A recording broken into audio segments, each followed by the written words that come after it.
Okay, back again, folks. This is Bathrobe Chronicles 62, Part 2. I'm talking about personal ads. Anyway, where was I? You need to try to separate your ad from the other ads. In other words, this doesn't mean to be deceptive or anything, but you want something in there that's just not, like everyone else's. So first off, you need to sit down and say, what is it you want in someone who you want to meet, and what are the parameters here? In other words, if you're 35 and don't mind going out with someone who's 55, you need to put that in there. In other words, and if you don't want to go out with younger people, younger than 35, say, you need to put that in there. How you like this dog, hey? Anyway. Oh, mercy. Well, this is supposed to be a fun one anyway. Let me see, what else? Oh, and I was always struck by the folks who say, gosh, I'm 43, but my friends all tell me I look 12. I mean, come on. Okay, maybe if you lined up 100 people who are 43, you might look a little younger than someone else. But oftentimes the ads don't even have the... Man, I'll tell you, this is a funny one. Oftentimes the ads don't have an age. They would say something like, my friends all tell me I look 27, blah, blah, blah, blah, blah. Well, ladies and gentlemen, you're either 27 or you aren't. Now, whether you look something other than 27, that's something else. But, your age is sort of fixed. That's how old you are. I always thought that, obviously, so much of this is bias, you're looking through my eyes. When women put down the color of their hair, I was wondering, gosh, would a guy really, well, maybe some guys would, that's true, some guys would care what the color of the hair is, they're really concerned about the important stuff. Oftentimes people would say, I'm real intelligent. Come on.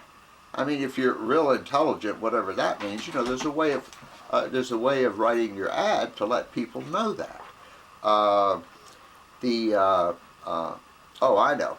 Something that's really important to you, as I had mentioned in the 5-card stud piece, you need to put that out there. In other words, if you're a Baptist and you want to meet another Baptist, you need to make that really clear. I only want to meet Baptists. If you're an atheist and only want to meet an atheist, you need to make that clear. You want to try and eliminate any problems. Relationships are bad enough. We all know that. I mean, come on. If you get like this so-called perfect person, you're most likely going to have some kinds of problems sometime. So the last thing you need to do is, as they say, use a cliche, start off on the wrong foot.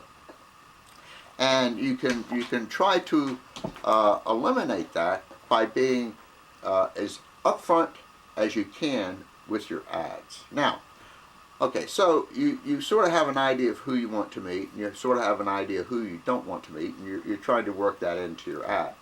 Now, how do you separate your ad from the rest of the ads? Oh, well, that's a good story. Okay. I can only tell you some of the things I tried to do.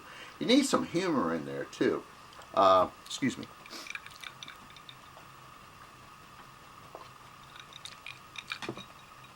So, for instance, if you're a guy looking for a babe, and you want someone who's intelligent, whatever that means to you, then you might want to put down something like someone who spends more on books than makeup. Something like that.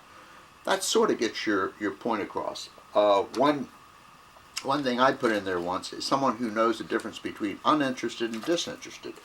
And people will sort of get the idea, I guess, of what kind of person or who you're looking for. This gives them some clues instead of saying, oh, I want someone real intelligent or whatever.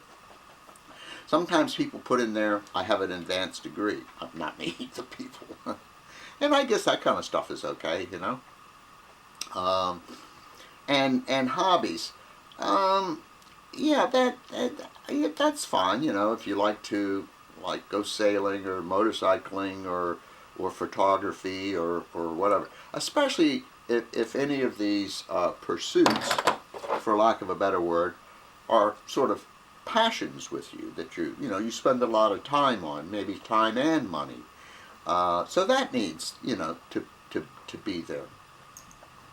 I know some people put in there, oh, I love country music or something. Well, I mean, how important is that? In other words, if you're like the perfect person for this other dude, or the perfect guy for this lady, and he said, oh no, country music, you're out of here. I mean, come on, you didn't need to meet the person anyway. But put down stuff that's actually important, and try to do it in a creative way, so it doesn't sound so dry. But as I said, most of the women put that stuff, walk on the beach, hold hands, and all that kind of stuff. Come on. Does your life revolve around that? Oh, gee whiz, I'm going to walk on the beach every day and hold hands every day and sit in front of the fireplace and have a candlelit dinner. So come on, get a grip. And plus, it doesn't separate you from the rest. Every woman who had those ads back in my day, and I don't know what the heck they have today, they all had the same thing. Walk on the beach, sit in front of the fireplace, have candlelit dinners, dine in, dine out. I'm beautiful. My friends tell me I look 5 years old. On and on and on. I'm well educated. I'm bright. You need something other than that. You need something to separate yourself from the other folks. Anyway, let me go to number 3 here.